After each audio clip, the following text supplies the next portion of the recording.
Yo, what's shaking, everybody? Welcome to another edition of an Overreaction Monday here on the Orange Bloods Texas Football Channel. I'm Geoff Ketchum. That is Anwar Richardson.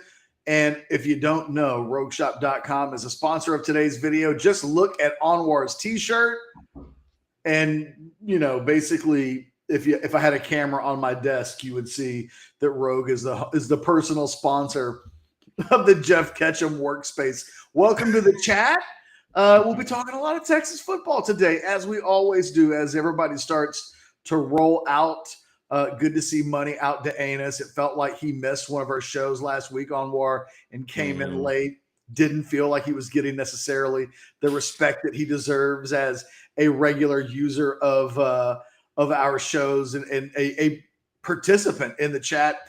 Want to remind everybody, do us a solid. Like the video as you come in. Just do it at the very beginning and get it out of the way. Subscribe to the channel if you haven't already done that. If this is your first time to check out Orange Bloods TV here on the YouTube platform, by all means, subscribe and become a regular. Anwar, we were talking before we started, like, where do we go with today's discussion? Longhorns pick up commitment number 20 over the weekend. It feels like maybe as good of a place to start as anywhere else, in that it can lead us into a number of different discussions. While I'm sitting here talking, let me bring up the kids' profile. So actually, the best thing that I can do is actually click on the story that I actually wrote, because I've got all the rankings and stuff right there. But Orlando offensive tackle Peyton Kirkland commits to the Longhorns out of Orlando, Florida. He is a kind of a consensus low 4-star national 250 type prospect. Rivals has him as the number 226 overall prospect in the country. The thing about him, like so many other players that fit the Kyle Flood profile, he's a monstrous human being at 6'7", 325 plus. Your initial reaction on the Longhorns getting another offensive lineman in this class, another really big person, and kind of your general takeaway from it all? Oh, again, I think, from getting a guy, like you said, with that big, that size, that stature, I'm familiar with Florida. He went to Dr. Phillips High, goes to Dr. Phillips High in Florida. So that they play on the highest classification, in the state of Florida out there. I believe they're up to, because I think they're up to 8A, if I'm correct, in the state of Florida now. It used to be 6, and I believe it's 8.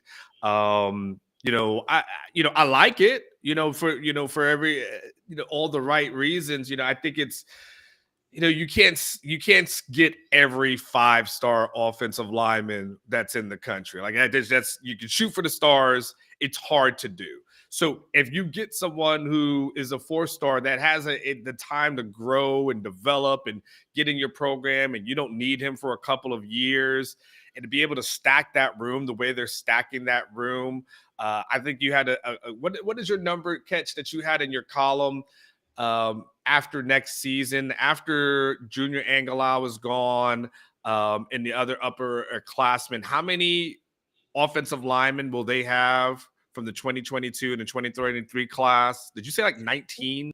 Though they go into next season as things currently stand, with Angelau and Christian Jones removed from the roster, with 19 scholarship offensive linemen, 12 of which are from the 2022-2023 classes.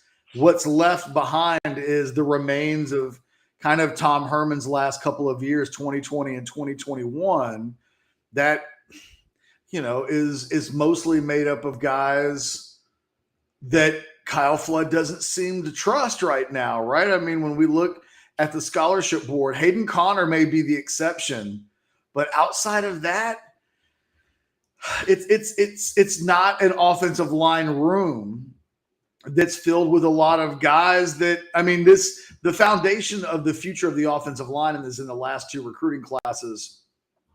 You have to think at some point attrition is 19's too many.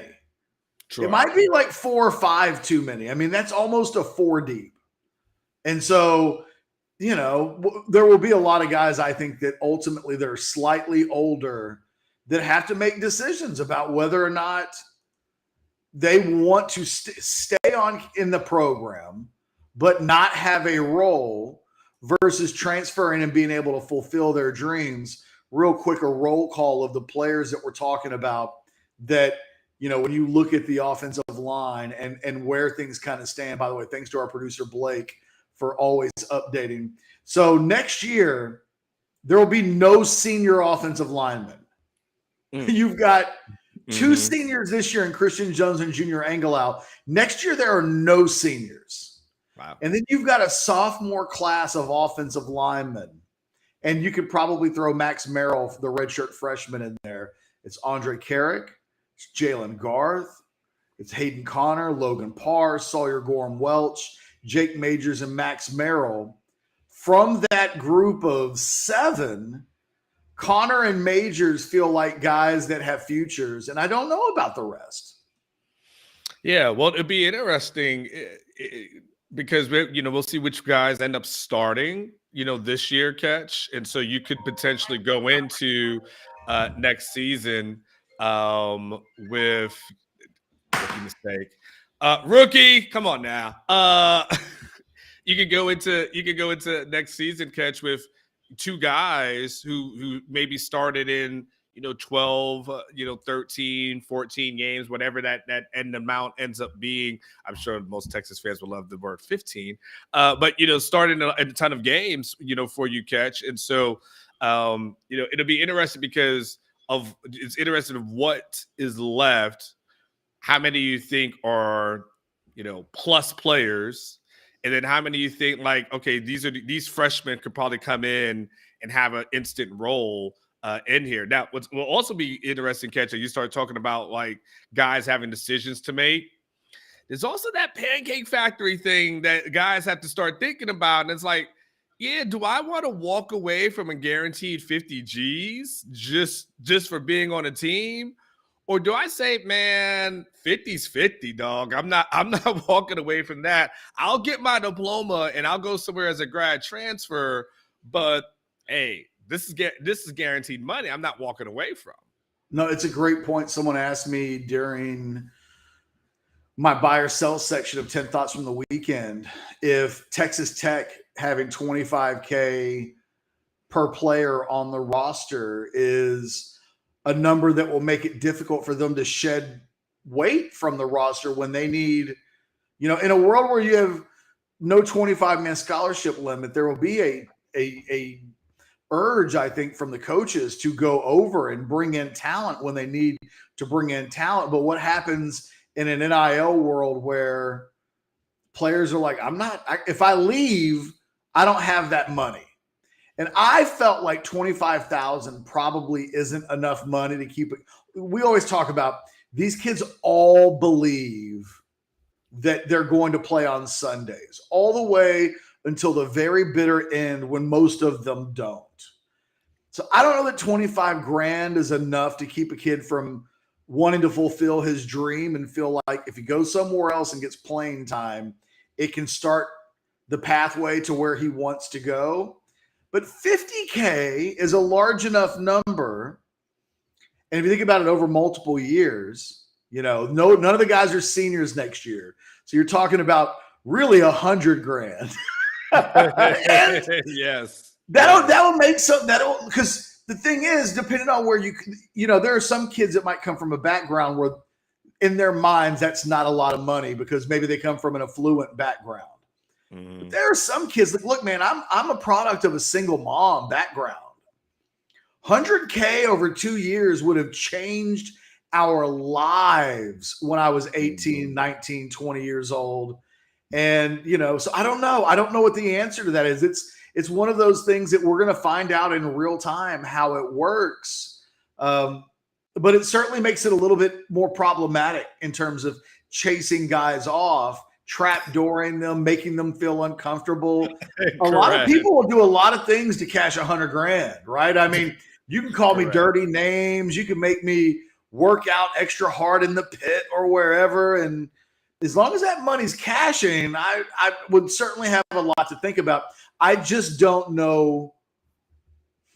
I don't know what the magic number is where it does become problematic, but 50K is at about a point where I would start to think about it. Yeah, Catch. At that point, we're at that point where you've got to fire me, right? Like you literally, you call me in the office and hey, Anwar, man, look, we just don't think like there's going to be a lot of room for you next year. You know, we can help you go to another program, but we don't really see you playing a lot. If you want to play, you might want to, go somewhere else, and we can help go. I'm like, nah, I'm good. No, but we can help get you into like an FCS school or something like that. You have dreams of going pro one day. Nah, I'm good. Because I get that check in August, right? Nah, you got to fire me. You literally have to pull my scholarship. Like you take the PR hit, pull my scholarship. But until then, no, man. That's like, what do you tell you work for a company. You never quit, unless you have another job. Outside of that, you just get fired. That's what you got to do. You get fired so you get the benefits. So yeah, there'll be some interesting conversations. But to your point, kind of like when they had some conversations, Catch, this past year with some of the wide receivers in the room, and some of those wide receivers said, okay, maybe it's time for me to go somewhere else. 50? Like you said, 100 over a year and change? Nah, Coach Flood. Nah, Sark. I'm good. Well, and look, it's unmistakable that Coach Flood and Sarkisian together are sending a message about what they think of their offensive line room, because when they started to take some of the earlier commitments this year, I thought, God, well, they're not going to take a huge offensive line class. They took 7 last year, and that does not include the deep snapper that they took, for special teams. And I thought, well, it'll be a fairly smaller. They're taking 5. They've taken 5, and I'm not convinced that if a truly super blue chip offensive line prospect becomes available, I'm not convinced that they would turn away a suit.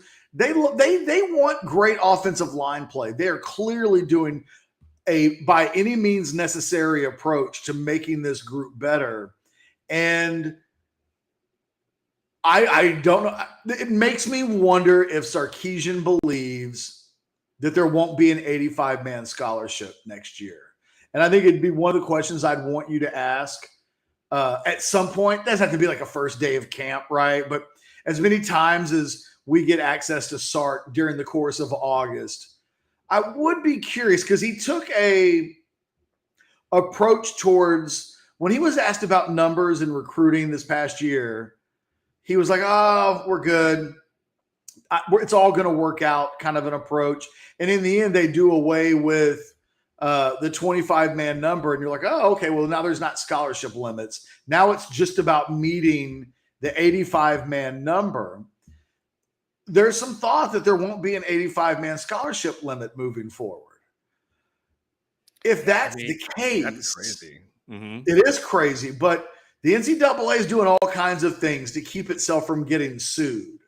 And maybe we're getting ready to – I don't know. I'm just curious, because they're taking commitments in this class like a coaching staff that's not worried about the 85-man number.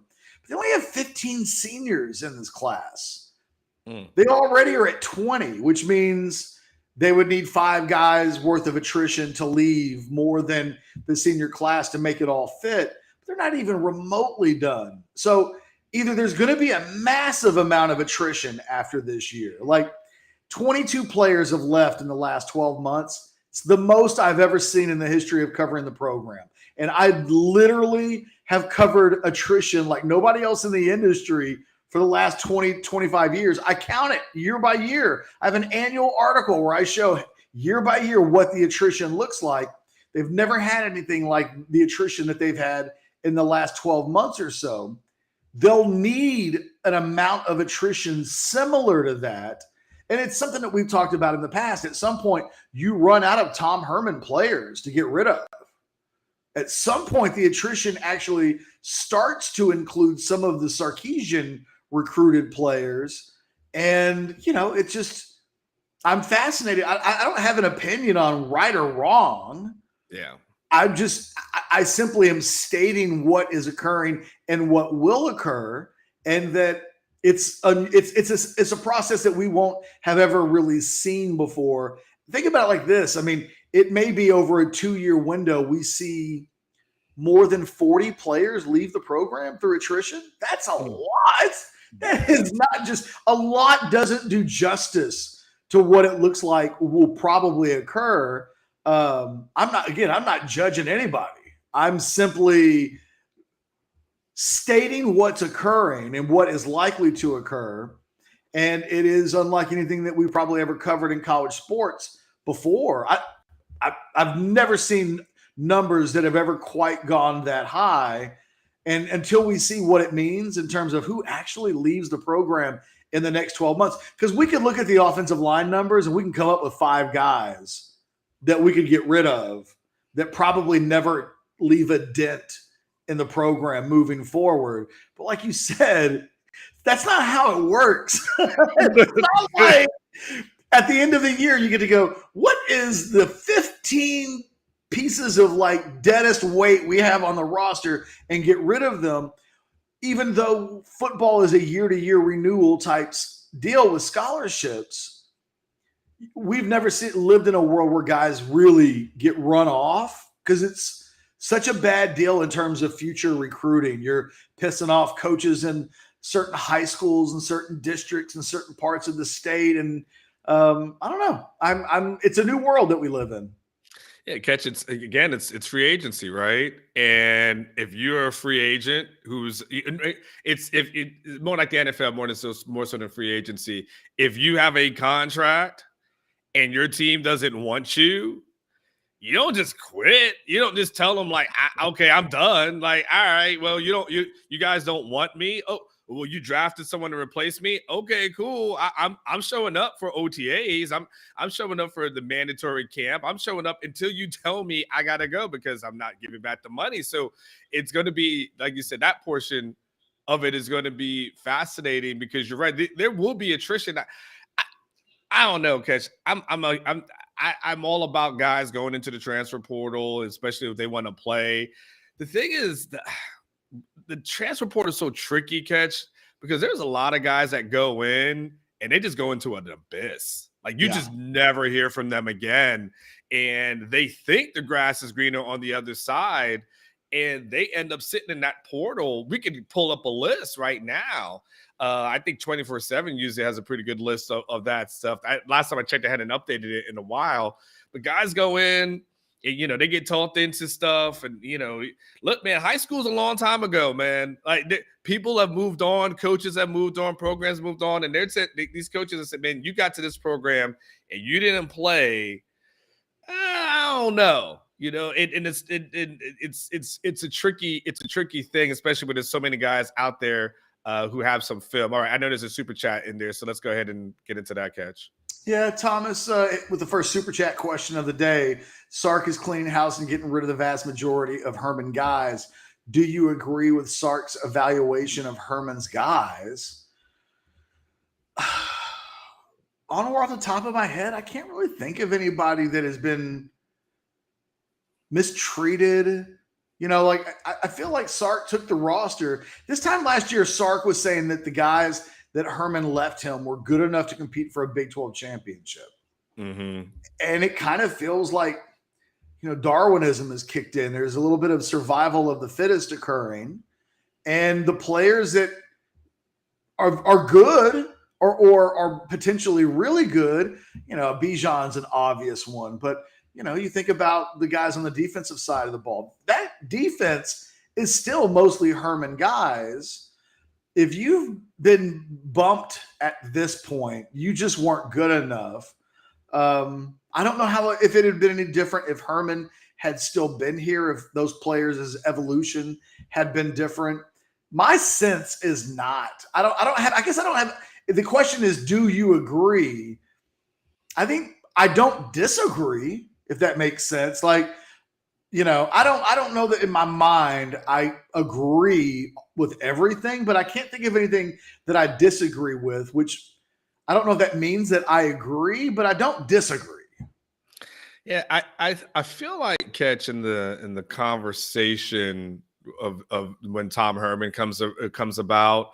I think people look for reasons to try to find reasons to kind of like shit on him as a coach, kind of the same way you would do with Charlie. I think the tricky part about that is there was a team that won 7 games in his final season. A team that if you have Kansas, you would assume, and USF on the schedule during that COVID year was probably a 9-win team.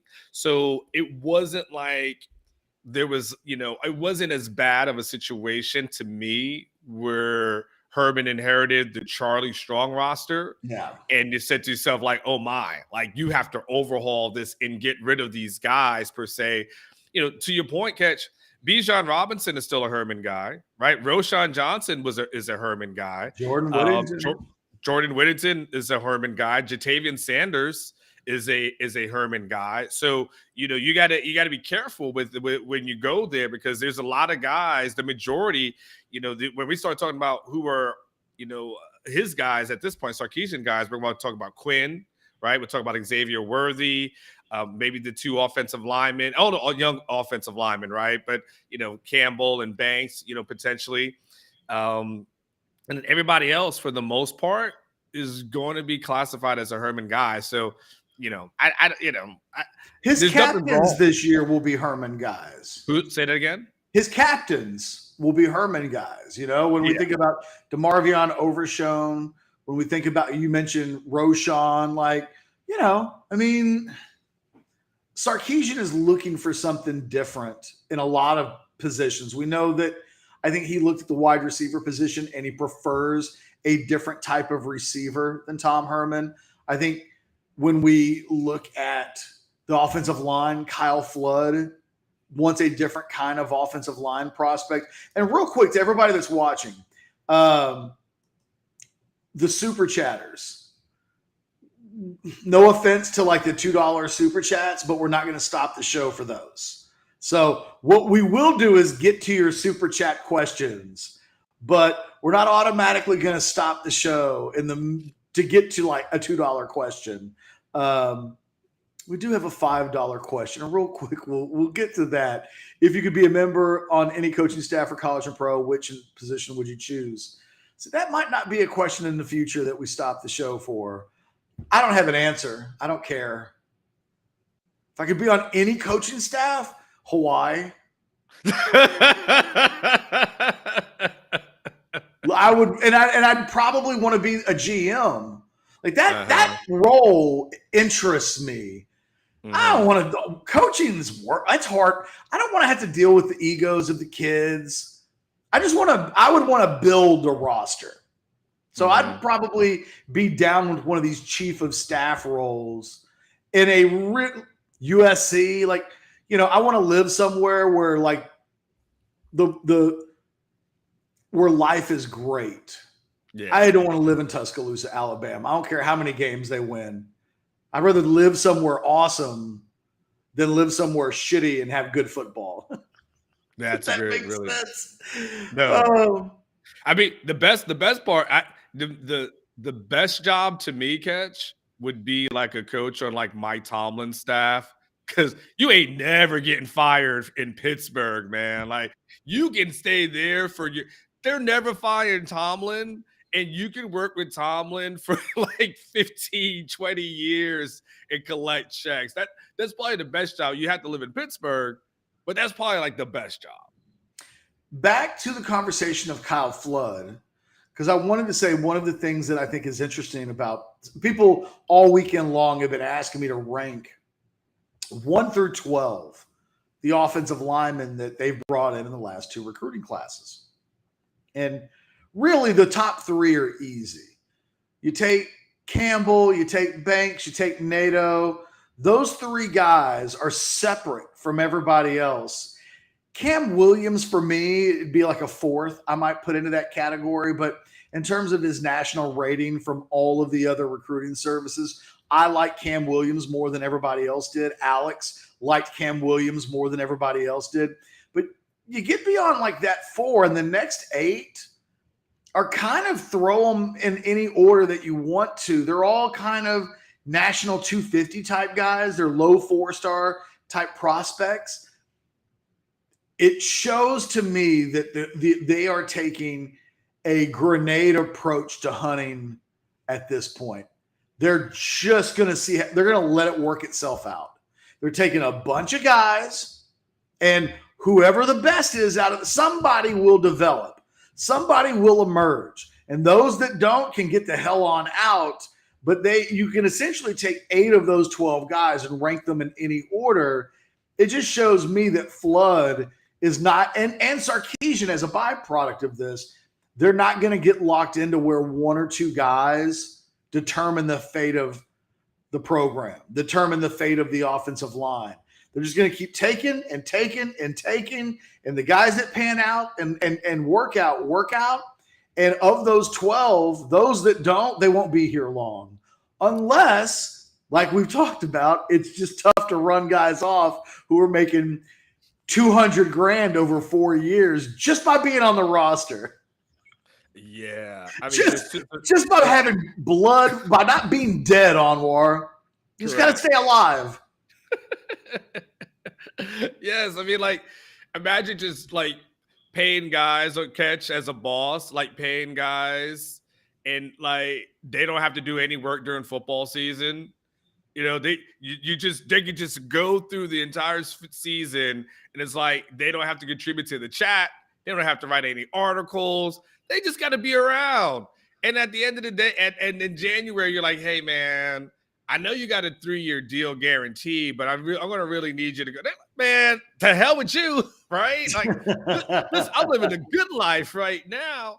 And there's a couple of things, Catch. You were right. They are.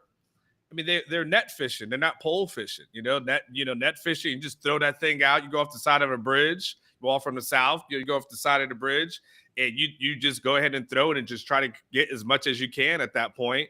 Pole fishing is a little bit more precise. It's going one after another. They're throwing bodies at the problem and trying to really fix a wrong. And I think that brings it to what I think is my overreaction.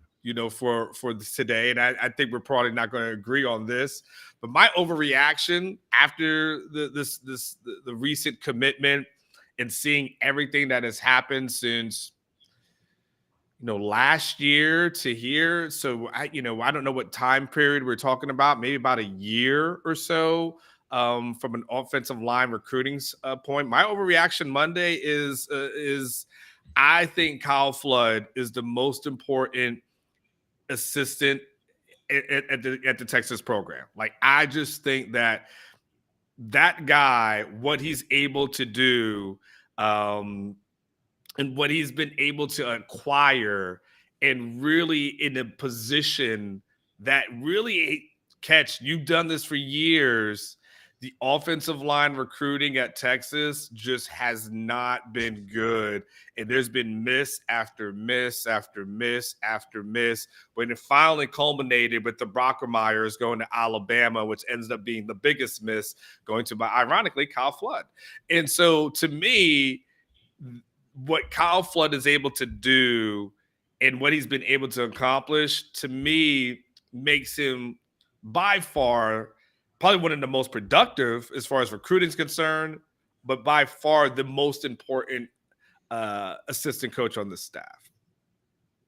Yeah, I do fundamentally disagree with you. And it's not an anti-Flood thing by any stretch of the imagination. If you haven't read my 10 thoughts from the weekend, get your butt on over to Orange Bloods and read that article. One of the things that I did this week was I went back and looked at what made Kyle Flood Kyle Flood. I looked at his career at Rutgers, which was about a 10-year stretch from 2005 to 2015.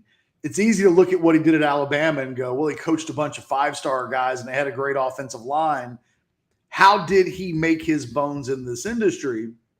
And I was really fascinated by how he went after large human beings back then, took 33 offensive linemen over the course of his career at Rutgers as a recruiter.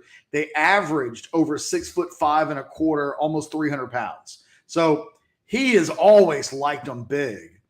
I think if we're talking about the most important coach on the staff, I mean, I think if your head coach is an offensive guy and he lives in the offensive coaching room, then whoever's in charge of your defense is the most important guy assistant on your staff. And I think back to like Charlie Strong, kind of the same thing. You know, Vance Bedford wasn't his most important assistant because in theory, Charlie would be in the defensive meetings. It really came down to who his offensive coordinator was. And someone asked me this week for my Mount Rushmore of worst assistant coaches since I've been covering the Longhorns. And Sean Watson made the list. I mean, I hate to make a list and put dudes on it that were the worst, but that hire almost killed Charlie Strong immediately. Who was number one? I think Sean Watson would be number one. Yeah. I had Les Koenig, who didn't make it 12 months as the wide receivers coach. He was on there. Mm-hmm. I put Bobby Jack Wright. This way predates you by a mile, but back in 1997, Texas gave John Malkovich a blank check to go out and hire any defensive coordinator he wanted in the country. Anybody. There was a lot of talk back then, Anwar, that Bob Stoops, who was the defensive coordinator at Florida at the time, was a strong candidate for that job. He did a nationwide search, and when it was over with, he hired his own special teams coordinator to be his defensive coordinator, and then he lost his job 8 months later. Because the defense was atrocious, and when the rich guys give you a blank check to hire a great assistant, you can't go out and get Sean Watsons of the world. And it's funny because we were talking about the recruits who go into the portal and end up in the abyss. You know you've made bad hires as a coach at a school like Texas when your staff, your hires leave, and then they fall down. They're not taking major jobs, right? Sean Watson's at like Alabama, Birmingham, or whatever the case. You know what I mean? It's like, oh, he was the Texas offensive coordinator, and then his next job is levels down. There have been a lot of hires like that. And I think the thing that we would say about a lot of the players at Texas who've gone into the portal, they're probably not great takes. And they probably are dead weight on the roster if when they hit the portal, nobody's interested. It's a real indictment on the player, how they've developed, and the decision to take them in recruiting oftentimes where they go in and they just stay in. And that happens to a lot of guys in the portal. They think there's always going to be a place that wants them. And what we find in recruiting is that, no, that's not always the case. But yeah, I think that Kwiatkowski is going to determine Sarkisian's fate in a lot of ways. And maybe to such a degree that if he doesn't do well this year, I wonder how quick Sark's hook will be. Because I think the defensive coordinator position for Sark is that important. It's the one thing he can't control. He can involve himself with anything on the offensive side of the ball. He can't call the defense. And Kwiatkowski's defense last year was so bad that where they finished this season, because I think you and I think they're going to be badass on offense, right? Yeah. So is the defense top 100, top 70, top 50? If you told me right now that Texas finished 40th in the country in defense, I'd probably tell you to book your tickets for the Big 12 championship game in December. But we don't know that. And I think it's the thing that ultimately, for all the firepower and fancy offensive weaponry that Texas has, this season is going to be determined by how good can they get this defense from one year to the next. It was awful a year ago. I mean, the question, though, I have for you as relates to that, though, Ketch, is, and I'm not But by the way, I acknowledge everything that you're saying. So what I'm about to ask has nothing to do with me disagreeing with any of your sentiments. My question, though, as relates to it is, Gary Patterson's there, and Yeah. Gary Patterson's on this staff. So I wonder when we talk about how much can the question really becomes the leash that Pete has with Gary there as the potential DC replacement if things don't go right, if things go south, and so that really becomes my thing when I start thinking about like Flood and PK. Like Pete K's potential replacement is there if things don't go right, but I don't know how long is the leash, for him in this equation. Well, let me ask you a question. Is firing PK and replacing him with Patterson at any point this season for any reason, is that a panic move? Or is that an acknowledgement that they have an unusual situation with Gary Patterson? For me, it's a panic move. Like anytime a coach in the middle of the season is firing a coordinator, that means things are not good. Something bad has to have happened for that to take place. And it, to me, would reflect a season that potentially is going off the rails, but maybe that's hyperbole. Maybe in 2022, you can do such a thing and it's not a big deal, but man, they're paying Kwiatkowski $1.7 million. He's getting paid to be an elite defensive coordinator. To get rid of him at the end of the season is not a panic move. It is, you had 2 years, it hasn't worked out. It's probably best that we move on. But to make a move before then, for me, feels rather ominous, just for me personally. Yeah. And, for those who I see people talking about stuff in the chat and talking a little bit about like PK, him needing folks and all these other kind of things. I think, look, at the end of the day, the criticism or critique of maybe have of the defense, we can't ignore the elephant in the room, which was Kansas happened at home. Sorry, that happened at home. So you can't sit here right now and just act like, you can't be the piano player in the whorehouse acting like I don't know what's going on upstairs. Like I'm just down here playing the piano. Like we have to acknowledge that this defense wasn't good last year. And, these things there are certain things that just have to improve. There's certain things that just have to get better. It can't resemble that. It can't be, he's got to get in his guys. Like those guys, you had enough talent. You can't say he needs his guys. Those guys work for 3 quarters, but they didn't work for 1 quarter, right? You had enough, of those guys that you were shutting down the Oklahomas of the world, shutting down, Baylor or what was it? The other one was Iowa State. I forget what the other comeback game was. So we got to, to say that, hey, it has to be better. And these are the reasons why. It's because of the expectations that I think you rightfully so have.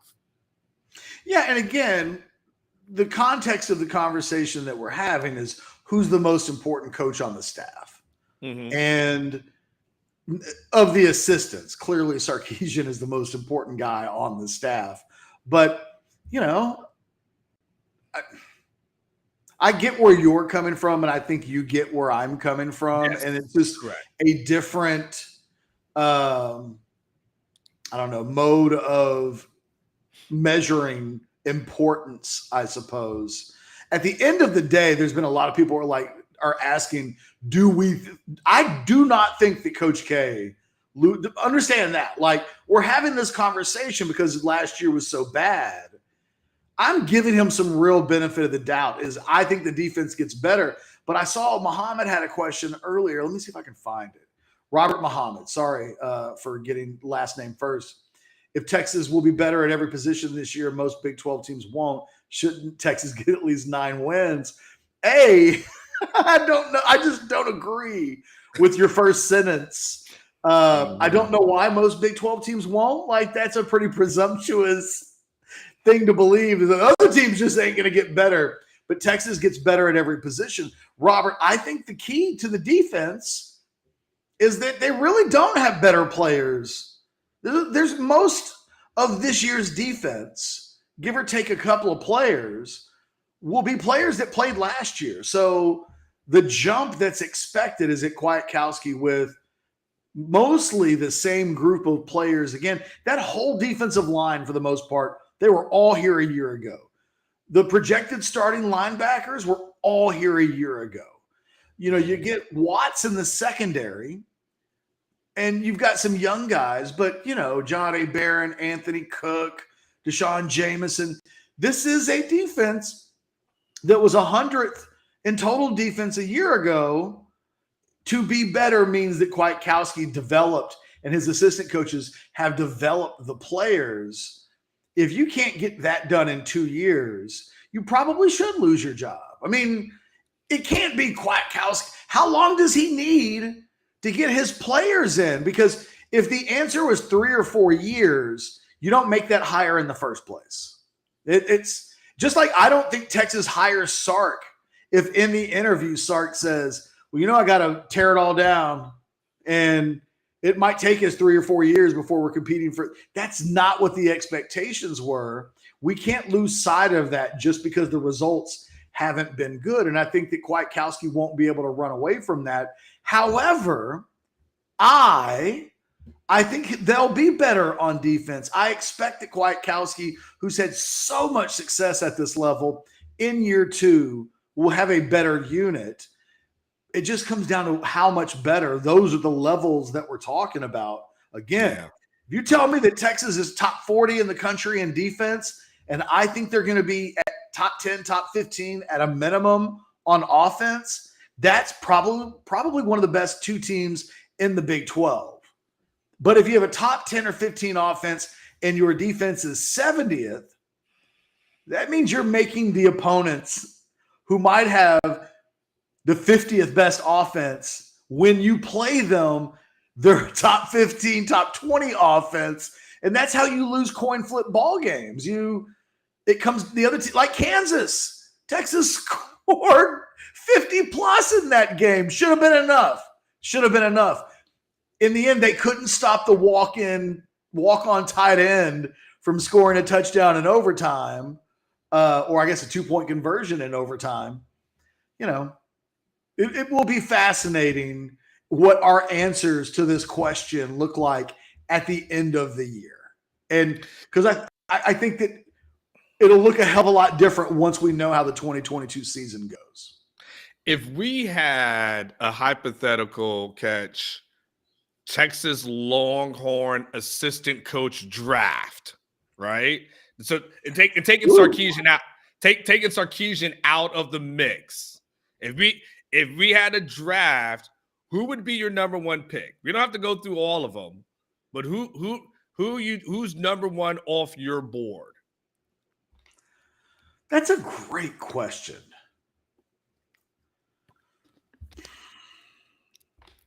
It's based on what they did. If we eliminate last season from just all of it, it's either Kwiatkowski or Flood.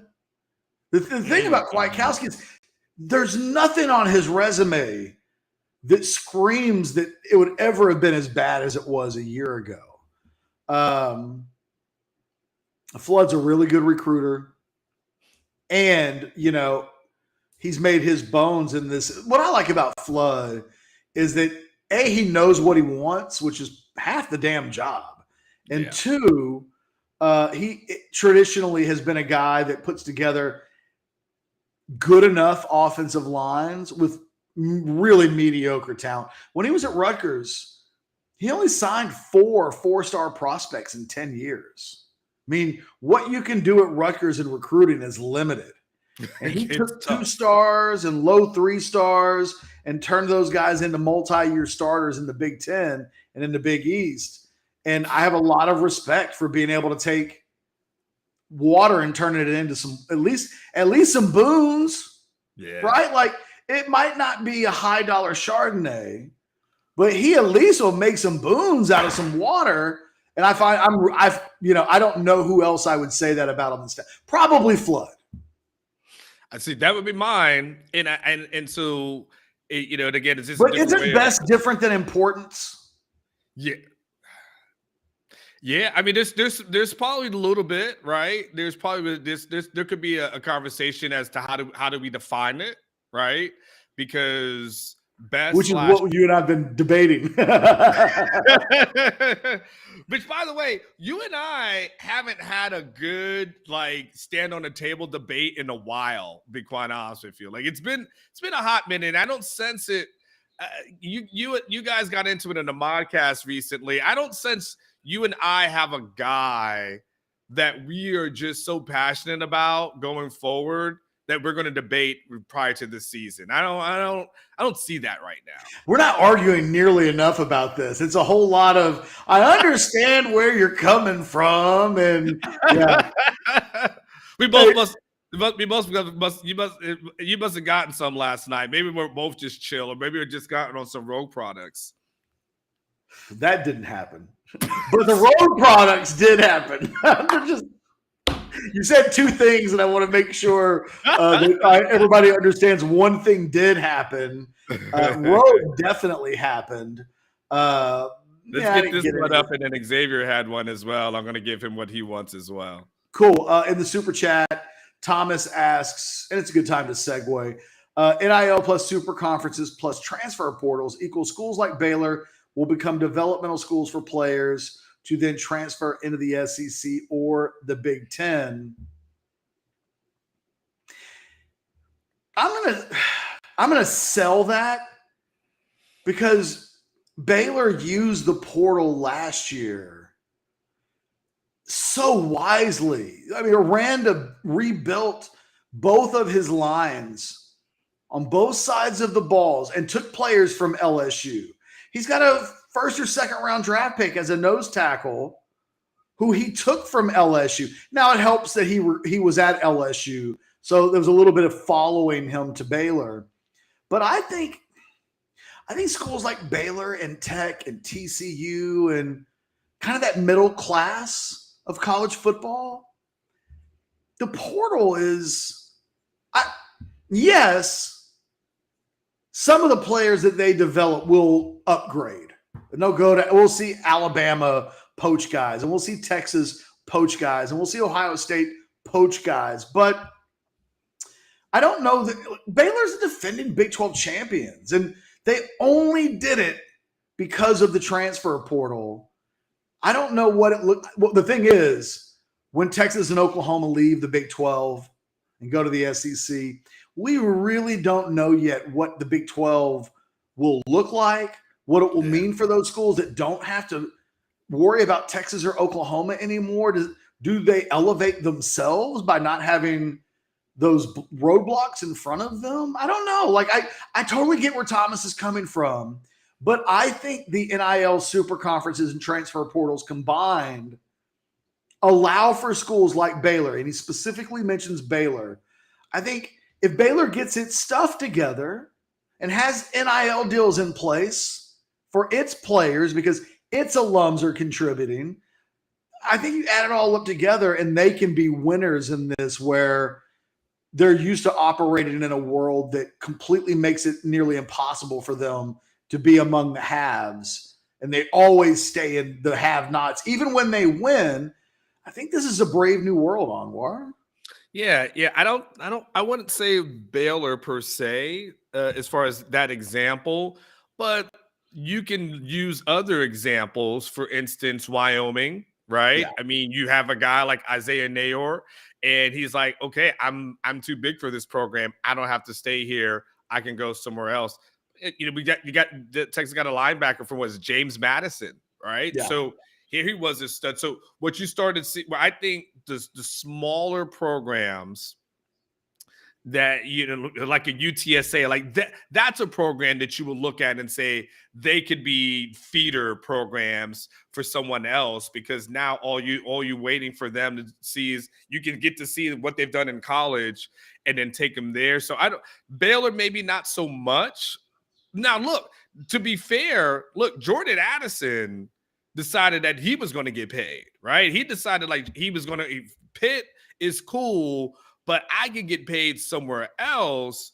Unfortunately, Jordan Addison made the wrong decision. Looks like he got a little bamboozled at USC, and probably if he comes to Texas, gets exactly what he wants. So I wouldn't say Baylor, but to your overall point, Thomas, I think there's other programs out there that are going to have to worry about becoming feeder programs for the big fish. Look at Kansas State, Anwar. Like, I got into trouble earlier in this offseason when I was like, Deuce Vaughn needs to get the hell up on out of Kansas State and elevate. If Deuce Vaughn goes into the portal, he could name his school. Georgia takes Deuce Vaughn, right? Maybe not Alabama because they got Jahmyr Gibbs and you can only take so many running backs in the portal. There's only, they all want to go to a place where they're going to be the guy. But Kansas State held on to every single one of their good players this offseason. And I would not have thought that. And I would have bet money that a guy like Deuce Vaughn would go, no, I'm going to go get A, paid, and B, I'm going to play on a better platform. And instead, there's more loyalty in college athletics. Even with the portal and everything else, there's still loyalty for a lot of these guys to stay with their teams. And even Kansas State, Kansas State is a sleeper Big 12 championship game contender. I don't think either you or I are picking Kansas State, but they are, I think they've got 5 first-team all Big 12 players, and they've got a first-team all Big 12 player at every level of their defense. They added a quarterback through the portal from Nebraska to kind of help get them. They think that's going to help get them to the next level. In the spirit of Thomas's question, Kansas State should be a developmental school on paper. And yet that hasn't happened yet. And instead, even in this world where they're getting left out of the super conference, where it doesn't seem like they've got NIL going at a high rate, they're still better off in this situation than they were previously. And I tend to think that about all of the schools who are major conference schools. They're not losing a lot of their guys. Some are getting poached. But really, when we look at who was poached in the offseason, it's a lot of Wyoming's. It's a lot of James Madison's.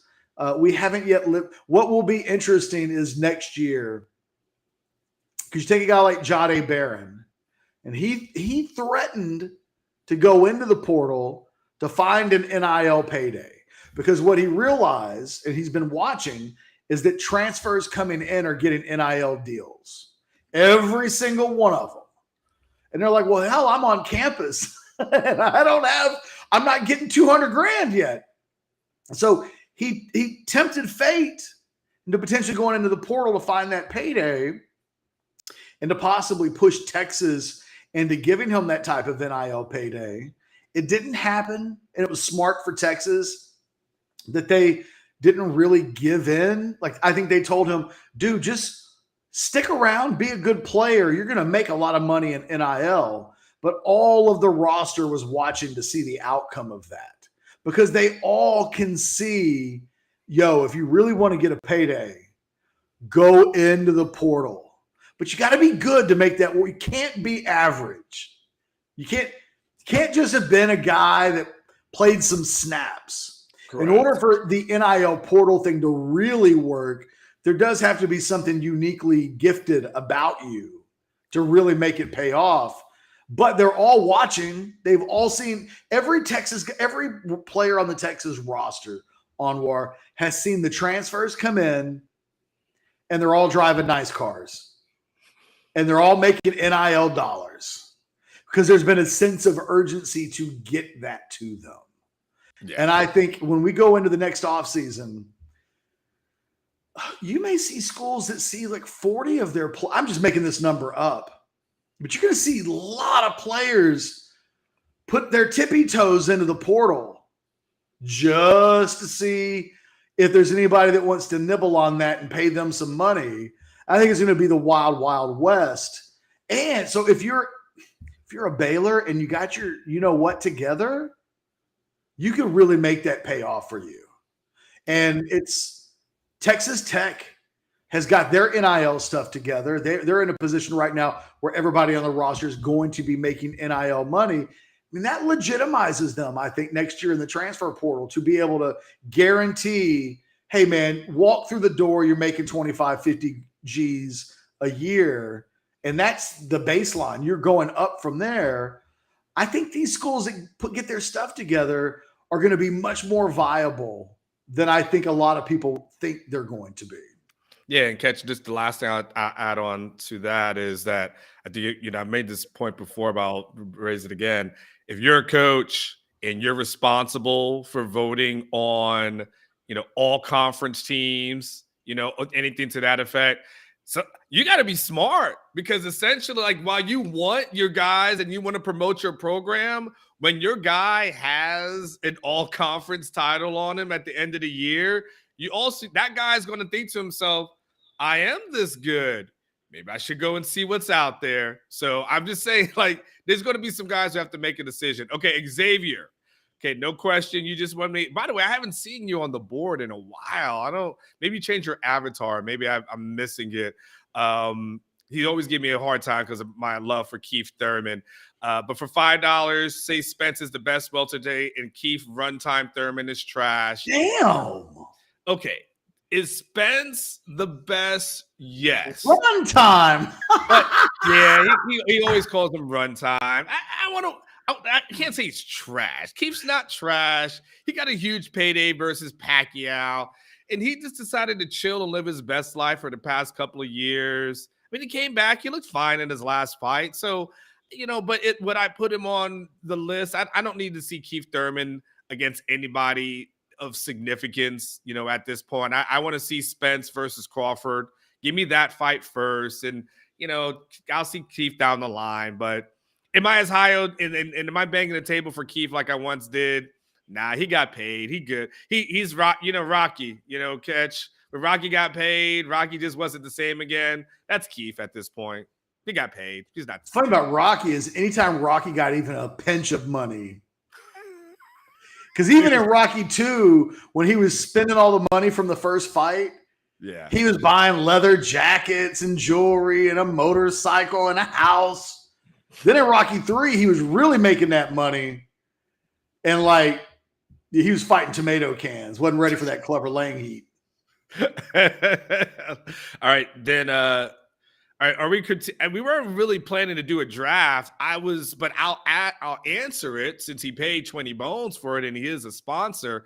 I probably don't have. He is the sponsor. It is his show. Of this show.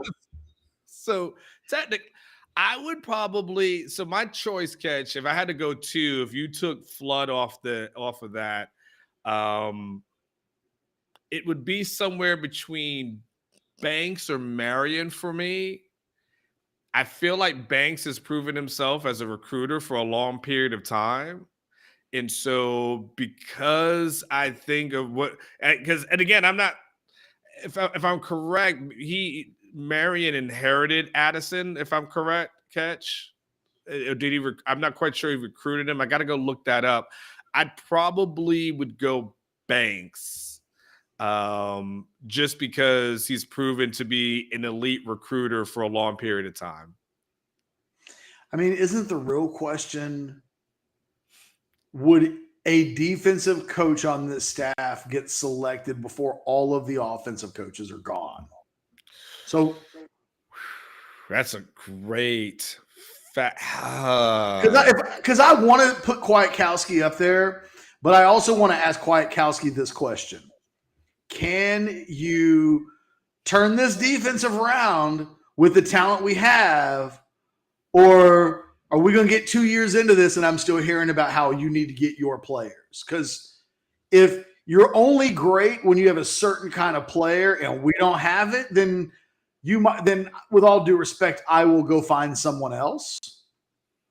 But let's take Kwiatkowski out of the equation.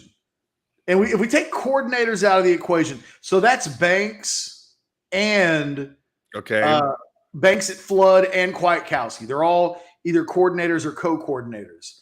It feels like at that point we're going Marion, Choice,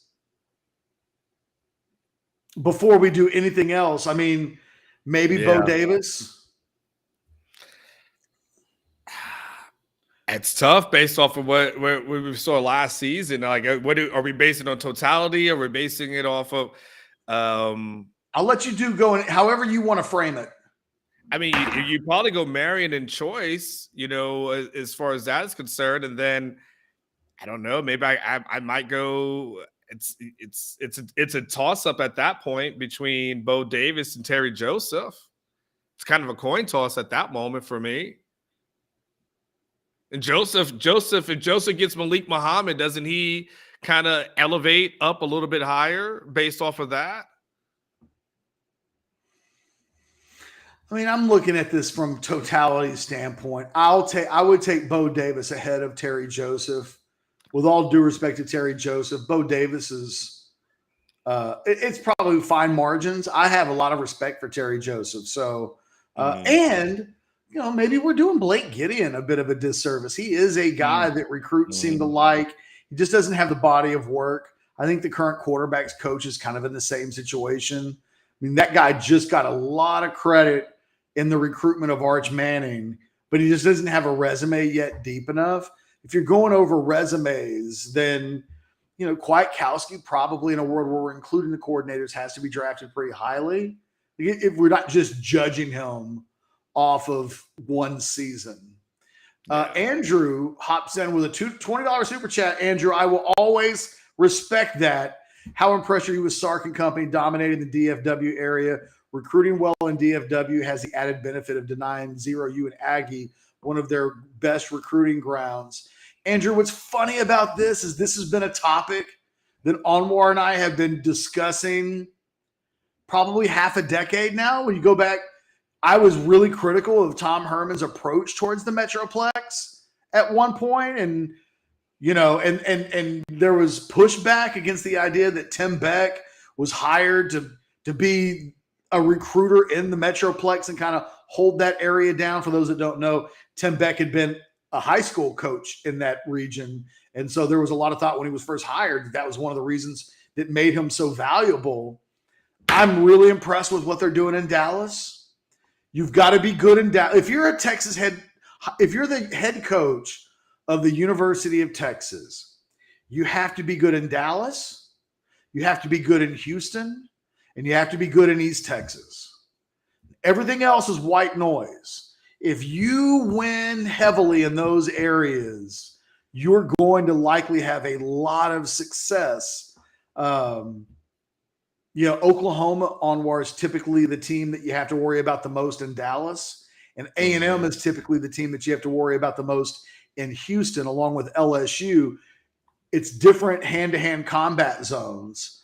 But hell yeah, I'm impressed. I mean, and if they close out on a couple of the guys in the Metroplex that are still probably the most important remaining topics, Toviano at corner and Anthony Hill at linebacker, I mean, throw a parade for that kind of success in recruiting.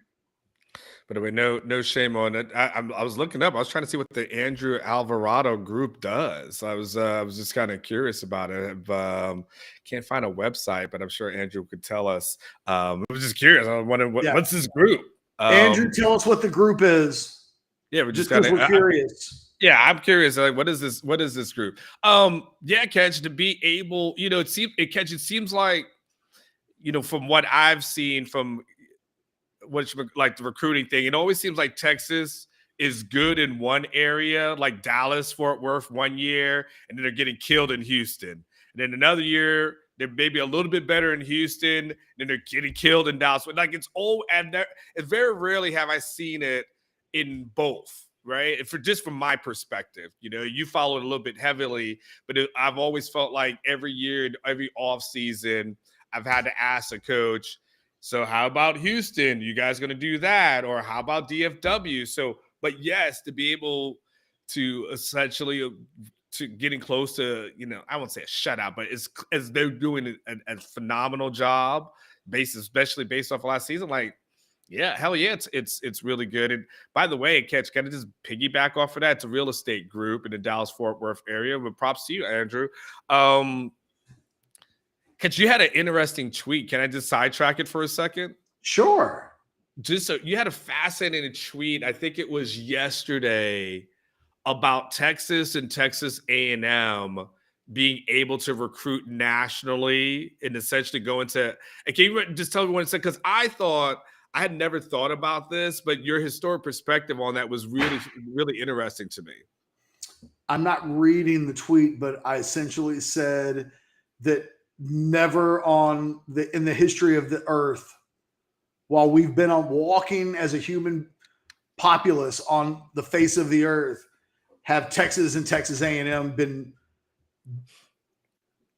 good enough in recruiting nationally that they could go in and get the number one player in any state at any time and no one would blink.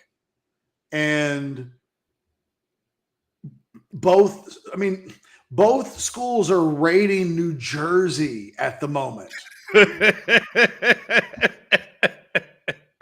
Like that has never happened before. And if you had one school who Texas goes into New Jersey and gets a Chris Sims back in 1999, but then 20 plus years go by before they go back in New Jersey, there's almost, if you told me Texas A&M gets a commitment from the number one player in Alaska, at this point, I won't blink.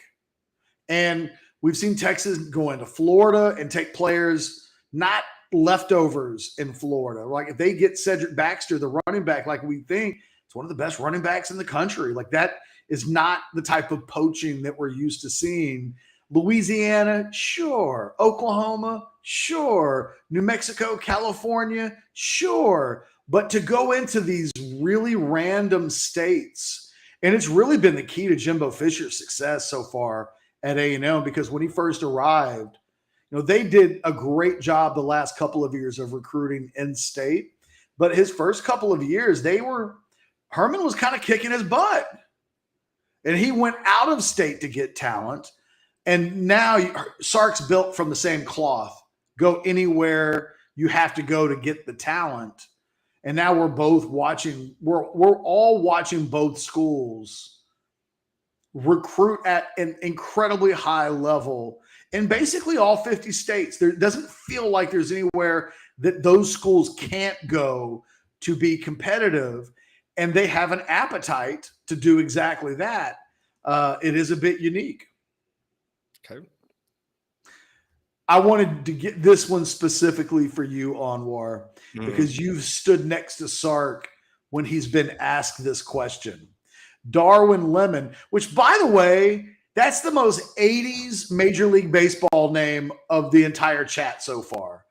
I feel like Darwin Lemon played for the Tigers. I really do.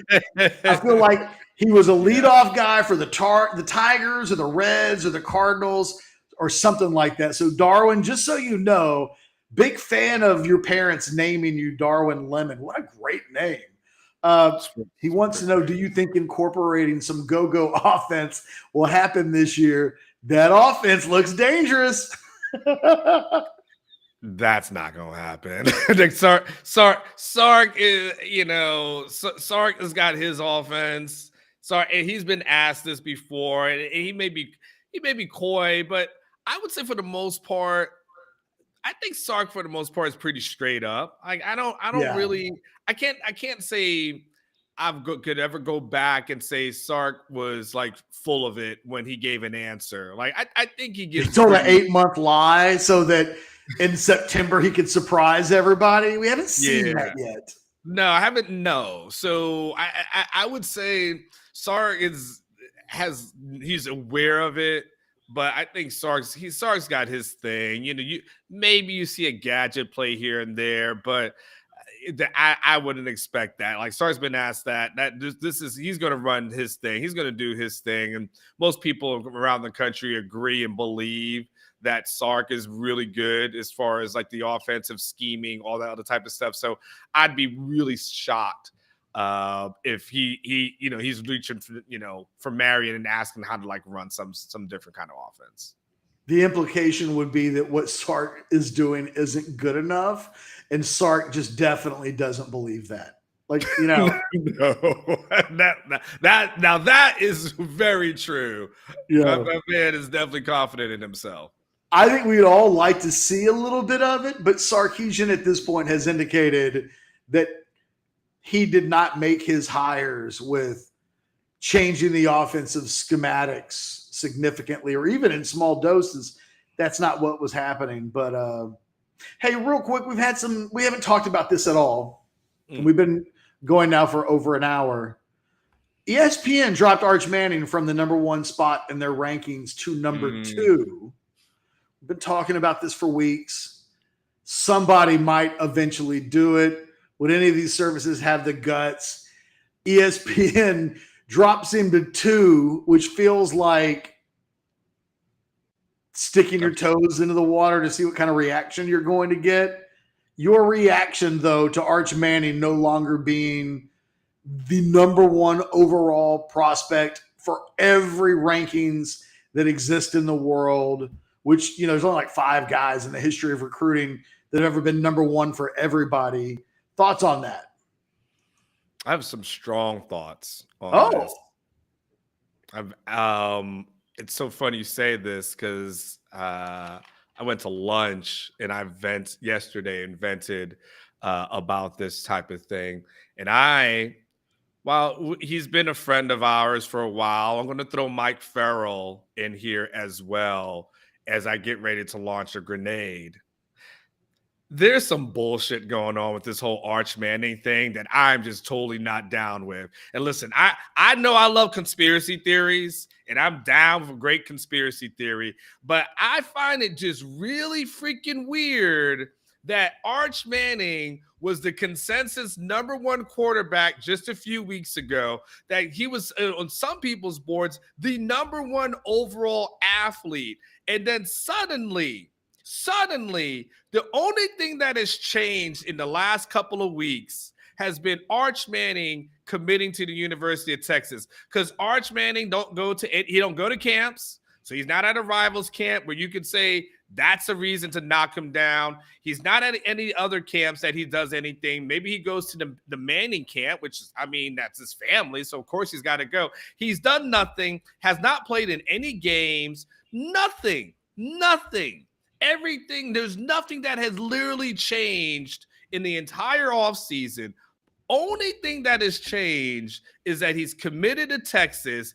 And now all of a sudden, I see Farrell on there tweeting. And I think sometimes I don't want to knock him, but I think sometimes he's trying to generate some business here. Now there's 5 and 6 guys better than Arch Manning. Come on, I'm going to call bullshit on that. Now all of a sudden, now ESPN is going to drop him down based off of nothing. I got to call bullshit on that. Like, I just think, if my question is, if he had committed to Alabama or Georgia, would he have changed? Because when they were in the mix, he was still number 1. And then when they were out, suddenly he's dropped. It smells fishy. I don't believe in coincidences. And there's something about this that just ain't right. I think I'm just calling bullshit on these rankings. And by the way, like, it shouldn't fluctuate like that. Okay, that's all. At the end of the day, the kid's a 5-star prospect, and if there was it just doesn't matter to me. Like it's like being a top 5 pick in the NFL draft, right? At that point, if you're a top 5 guy, you're supposed to be, you're really good. And the expectations are, and the implications are that you will be really good. It's hard for me to make too big of a deal out of dropping from 1 to 2. There's a part of me that I have seen it happen in the recruiting industry where the number one player commits and drops because it's good for business to have the number one prospect in the country still uncommitted. So you always want to dangle that carrot in front of consumers that the single most important guy is the guy that's uncommitted. And if you can, you follow that all the way to signing day so that you have something to sell in the recruiting industry. Weirdly, in this instance, ESPN put another guy who's already committed in the number one spot. So at least this time, ESPN's decision doesn't appear to be that. If you liked, it's an indictment on the way you personally evaluate people if you're changing your number one overall guy and nothing has happened. Because I think there's a little bit of the Jaden Blue thing happening right now where Arch is being punished. And punished is a strong word. He fell from 1 to 2. But this propaganda that we're seeing, Anwar, is really about him avoiding the natural process that's been created, which is if you're an elite quarterback, you go to camps, you go to the Elite 11, you kind of bow down to the Kings, and then you earn your notoriety from there. I think there's a lot of people that don't like the fact that Arch did the Manning Academy, and then he's pretty much treated himself like the presumptive number one candidate in the NFL draft. He ain't working out at the combine. And remember, there was when that first happened, like it's the thing that everybody does now. But when it first happened, there was a lot of resentment from, the guy's not going to work out at the combine. Maybe he shouldn't go number one. Correct. And it's like, I think he a little bit bucks the system in this instance. And I think there's been some pushback on that nationally, that he didn't fill their content calendars, that, he didn't help prop up somebody else's business, because the Elite 11 is a business with sponsors and all of that stuff. Yeah, my take on it's slightly different because I really question the motivation behind it all. If you go and see him play this season, you evaluate him in games, and then you say, you know what, we just think there's a better guy, I can respect that. The only thing that's happened in this instance is that Arch didn't play the recruiting industry dance. And that's where, from the recruiting end, fans are fans. To see industry guys a month ago claim Arch as the best thing since sliced bread, and then as soon as he commits to Texas, start complaining about like the crust on the bread and, maybe there's a better type of bread. It just feels a little dishonest and disingenuous.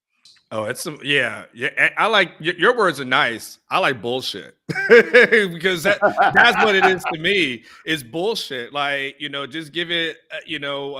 Just call it what it is. There is no reason to drop this guy. Again, for people who were, a year ago, earlier, they were listing him as the number one overall guy, as the number one in the class, like Quinn Ewers was. And he didn't do the song and dance and of all these kind of things because that's not how the family was built or felt like that's what they wanted to do. So that's fine. But, to drop him to do it, it shows that one is disingenuous. I'll go to your word. Two, then I know how I can really trust your rankings. Like, what are you basing this on? Like, if you're basing it on nothing, then your rankings are arbitrary.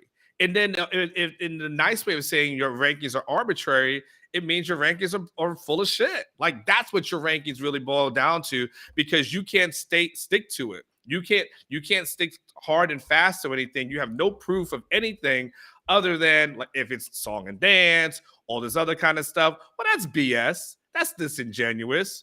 And I don't know how I can trust someone who ranks like that, it does those kind of things, especially to a young man. And so if it's for financial gain, it's BS. If it's based off of like, I want to get some other guys ranked in here, it's BS. It's based off of, well, he's going to Texas, and that doesn't make any sense because he should be going to Georgia or Alabama. That's BS. Either way, the treatment's BS. And, I don't really have, dogs in the fight, but I don't like seeing people get screwed over. And when I feel like someone's getting screwed over, and at the end of the day, it doesn't matter, to your point, he's still top 5. But having it taken away, the title taken away, your title stripped for no reason, at that point, I'm like, yo, dude, I hope you come here and do the damn thing and shove it up everyone's ass. The timing here is everything. I mean, this smoke didn't exist in any of the previous 6 months. It literally popped up only after he committed to Texas. And I'm not a big recruiting conspiracy guy because, God, every fan base in the country thinks that the recruiting industry, even Alabama fans, think that the industry is against them. This one, though, is so unique, and the timing is so unique. Mike, and I like Mike Farrell. I consider him to be a friend. Mike never said a bad word about Arch Manning before he committed. And I genuinely believe if the kid commits to Alabama or Georgia, that no one shakes the apple cart. I think there's a cottage industry in Texas being controversial. I mean, oh yeah, it just, Texas is like, hating Texas is a cottage industry. I think propping Texas up sometimes is a cottage industry. This is just, the timing of this is so conspicuous that it's really hard to ignore. If we get to December, it's 5 months later, and they just tweak the list or change their minds a little, then, then I can at least understand it, because I have a process that's somewhat similar. But my number one player in my Lone Star recruiting rankings is David Hicks Jr. If that kid commits in a week from now and he commits to A&M, and then I update my list 3 weeks later and I drop him, it looks terrible. Yeah. And all of the about and this and that, the optics are terrible. And I think that's, and the fact that this is happening to a high school, I'm really bothered by the amount of disingenuous, hard takes on a high school kid. Shouldn't be happening, right? I mean, yeah. I saw somebody on Twitter earlier today post like a 20-second clip of Arch Manning like throwing an interception at the high school level, and it was like, look how terrible this guy is. This is what they're not showing you. And it's like, well, God, you could take like the worst moments of a column that Anwar and I write over the course of 12 months.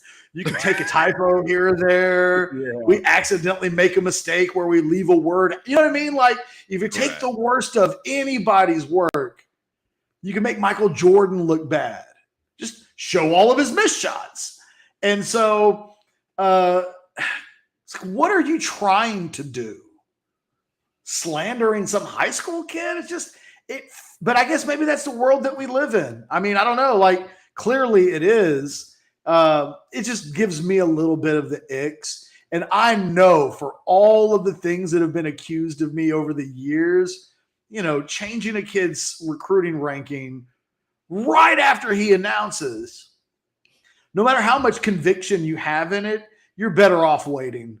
I mean, even if I really believed David Hicks Jr. isn't the best prospect in the state, even though I've had him number one for like all year long, if I don't do it, wait. Do it in December. Like, give yourself some room so that it doesn't look terrible. It just looks terrible right now. And if you're someone that doesn't believe in recruiting rankings, this would be adding gasoline to it, because it feels very subjective, even more so than the subjectiveness that already exists. this feels like agendas are intertwined in this. And I don't know. Like I'm not usually conspiracy guy, but this one just smells bad. Batman Forever, aka 817, says, "How long can PKGP be on the staff, and there be enough credit to go around if and when the success and improvement comes?" Batman Forever, we've had this conversation before.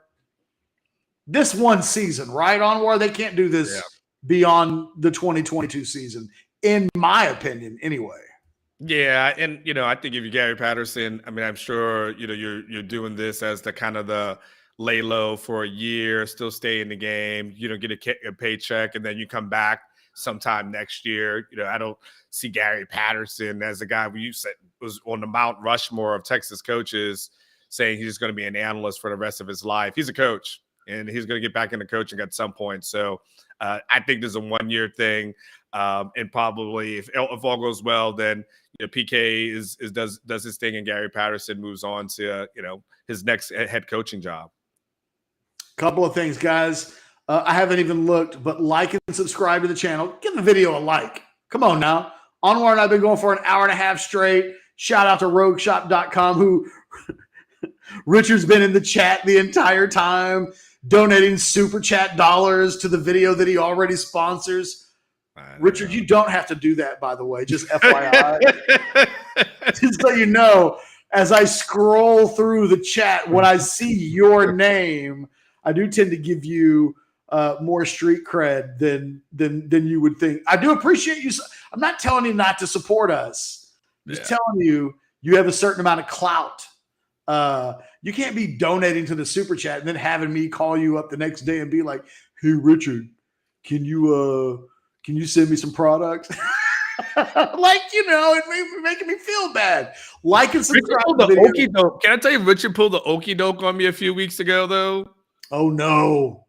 So Richard was like, he hit me up and he goes, he's like, "Hey, so what kind of products do you like? What is certain things?" So I told him, the ones I like. And I was like, "Hey, just let me know, like, if you know what to do, like if I need to pay or whatever the case may be." Like, and Richard never responded. And so like every day I'm like, I don't know, like, am I supposed to order something? Is something coming in the mail? And I've been running on fumes because I'm waiting on Richard, because he contacted me, wanted to know what I wanted. And then it's like asking the kid, like, "Hey, what toy do you want for Christmas?" And like Christmas Day has come by and there's no toy. The problem is, and look, I speak from experience here, Richard's kind of a stoner, right? I mean, like that. And I raise my hand because there are times that Richard will reach out to me and he'll be like, "Ketch, what kind of product do you want?" And like 4 days will go by and I haven't answered him. And it falls into the same category of short-term memory is not always the best. I can remember my rankings from like 25 years ago. It's like, what did I have for lunch yesterday? Oh, what did I have for lunch yesterday? Like, there's a little bit of that going on.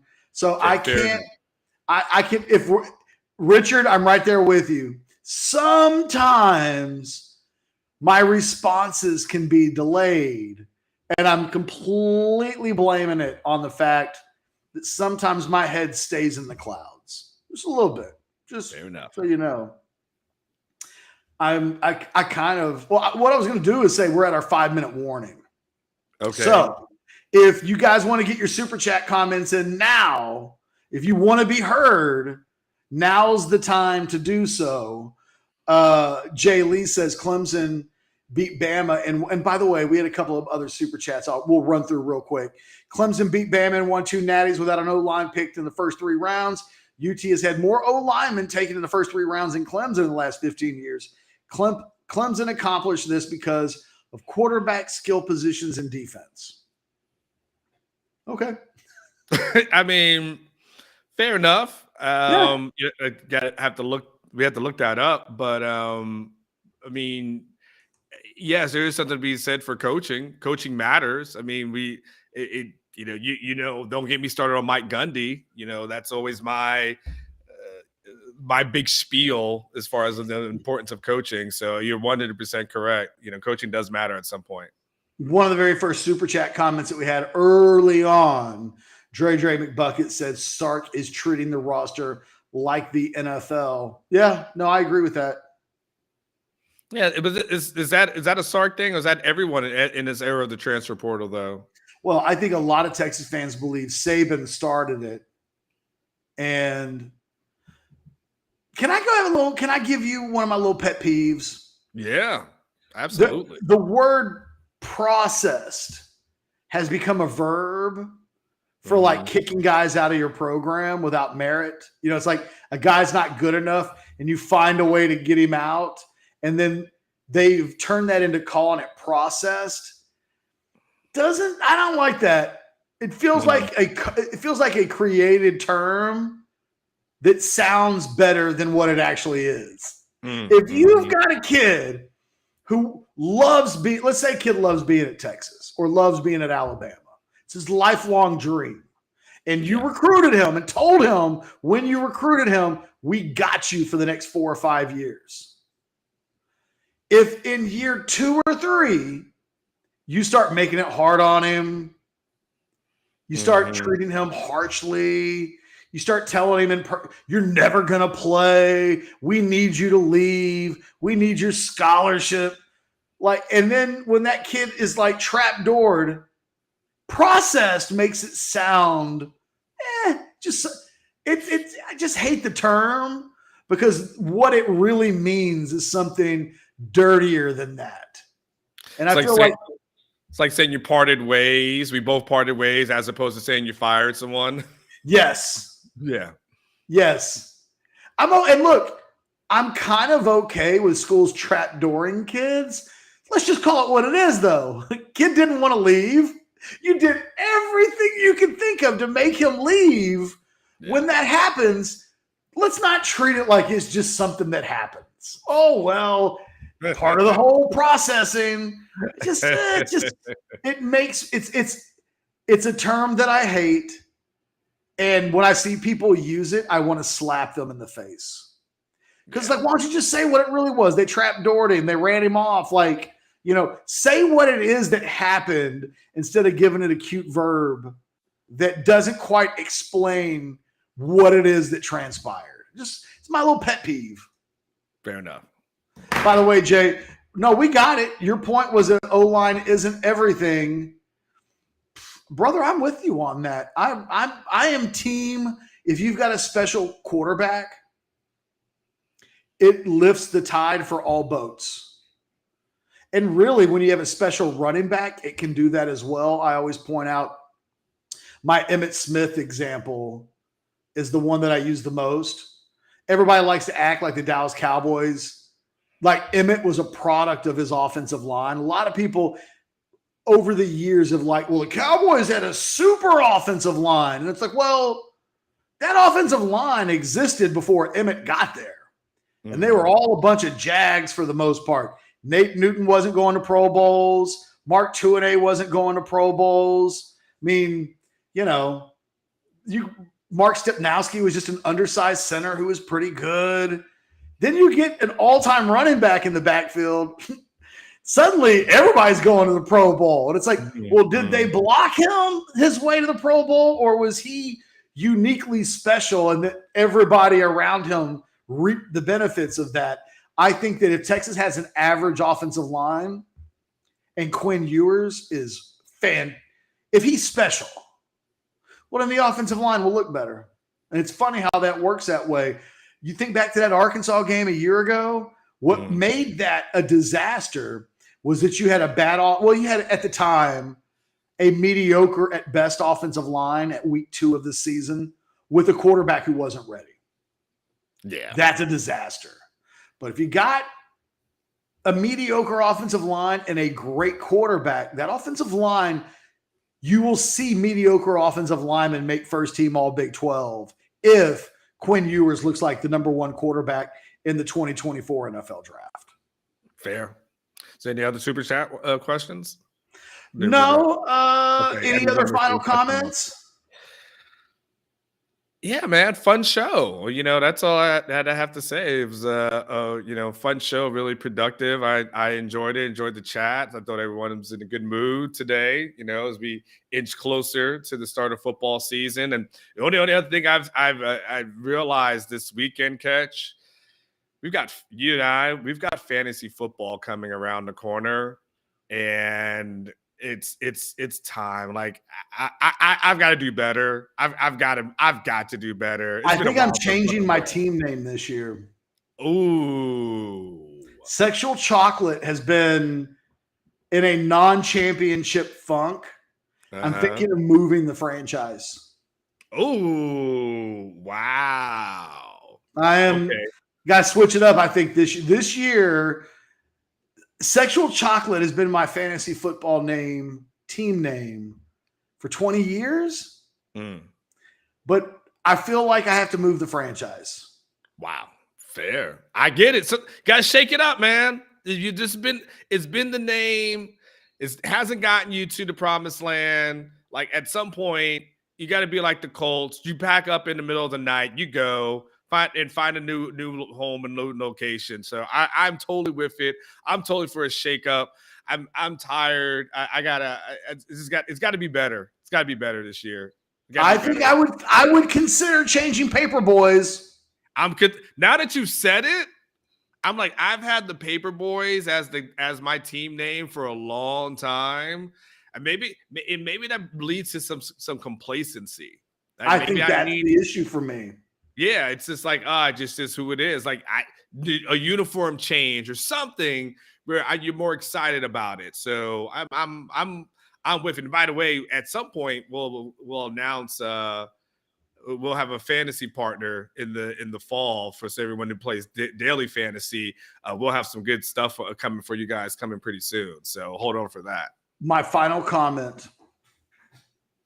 I've been watching some TV lately. I'm going to give some TV recommendations. Oh, sweet. Okay. Number one, if you haven't seen The Bear, got to watch it. It's on FX. I think it's the best TV show. It's either that or Better Call Saul for me. Or I would also throw in We Own the Night? I forgot the HBO show about the Baltimore police dysfunctioning. Those three shows are the best shows I've seen all year. But The Bear I finished this past week. It's only 8 30-minute episodes. So like it's the most bingey show you could possibly watch because you could knock it out in a single night. Mm-hmm. It is. I still want to watch more. And They only gave me 8 episodes. When it finished, I was like thirsting for more. I can't wait for the next one. And I've started last night because I couldn't sleep rewatching because Better Call Saul is wrapping up. So I started rewatching Breaking Bad for the first time since I finished the show when it first concluded. It's so good. It is so good.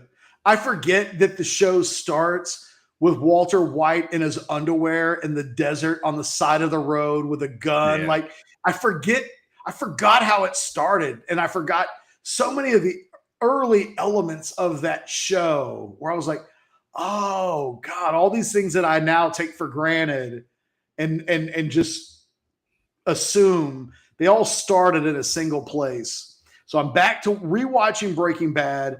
Dylan says The Wire. I love The Wire. I will stand for The Wire forever. I rewatched The Wire in its totality, all 5 seasons, probably a year ago, but I haven't seen Breaking Bad in a long time.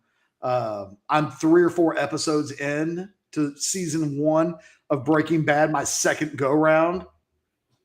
If you haven't seen The Bear, because it's new, go to FX, smash that in a night. Trust me, you'll love it. It is fantastic. I'm totally down for that. And by the way, can we snitch real quick? Can we tell everyone that Jason Succamel's never seen any of the Godfather movies? Do you have anything like that on your resume? Yes. What is it? Game of Thrones. I don't think that's on the same level. Okay, that's the only one that I never part. I was behind, and then everybody was so like every Sunday, like it became such a ritual. People like don't give me spoilers, and people. I was so far behind. I said, man, it would take me too long to catch up. So I've told myself one day I'm going to do it, but I've actually missed out. Some people just aren't into fantasy, and it's a fantasy Mhm. show, right? I mean, it's got dragons. So if someone just tells me that's not my bag, I just don't hold that against them. You know, it's like if I don't know, but The Godfather is such a he's just doing it out of spite now. Yeah, He yeah. likes telling people that he's never seen The Godfather. Yes, yes, yes. It's And ridiculous. my lawn guy just showed up for some reason and started blowing against my window. Where did you come from? He's just doing it for effect now. That's like saying, you know what? I don't like sex. Yeah. And then telling everybody that all the time. Like, you know what's unique about me? Hate sex. Sukumo, it's a big old wild opinion. I've never seen The Godfather. And then to constantly, he gets off on telling people that. Yes, yes, yes. It should be a condition of his employment moving forward. Dude, watch the goddamn Godfather and shut up. Yeah. Realistically, whenever he needs whenever his contract is up, that needs to be in it. It has to collect. You have to watch. The thing is, I feel like he'll watch The Godfather and then be like, "That's literally the greatest movie I've ever seen. I don't know why it took me." Yeah. I've never heard someone say, "I've never watched The Godfather," and then they watch The Godfather and then go, "Overrated." It's never happened. It never will. No one has ever watched The Godfather after holding out. They never come back and go, "I don't know what the big fuss is all about. Why were you guys hyping that?" That never happens. Correct. Like, but he'll go see every single MCU movie. Yeah, it's not like we're telling him like, hey, Bronx Tales is going to be the best mob movie you've ever seen in your life. Like, we're literally talking about the most iconic one. He's like, I don't want to do it.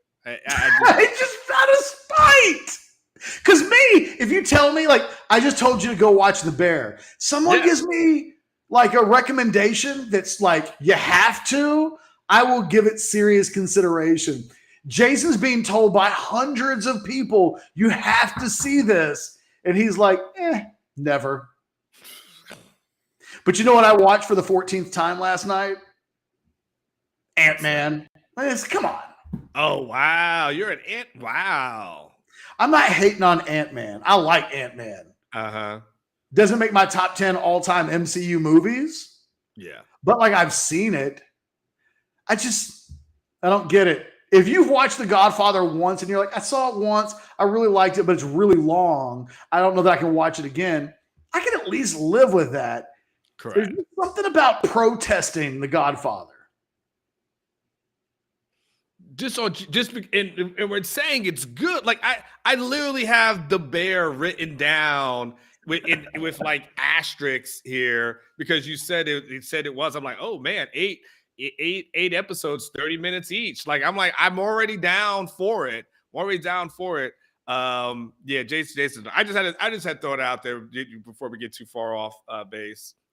I'm trying to think, is there something that I've never seen? There's some older war movies. Uh-huh. Like, but I think by and large, I've seen most of the things you're supposed to see.